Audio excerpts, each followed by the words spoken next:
Friends, welcome back to Drew Tutorial, and in today's video I'm going to show you how to share a call link in WhatsApp. From here you want to tap on calls, and then you will be able to see a green call icon with a plus on the lower right hand side.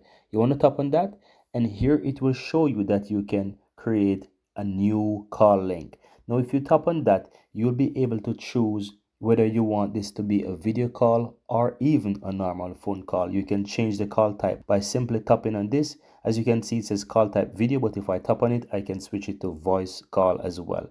And you can basically switch between the two, and then you'll be able to copy this link that you get here by simple tap on copy link, and then you can share this with a person. Now once you share this with a person, then they'll be able to join a call with you. As you can see, it says anyone with this WhatsApp can use this link to join the call, right? So you want to share it with people that you trust. And that's it, guys. That's how you can easily create a call link in WhatsApp.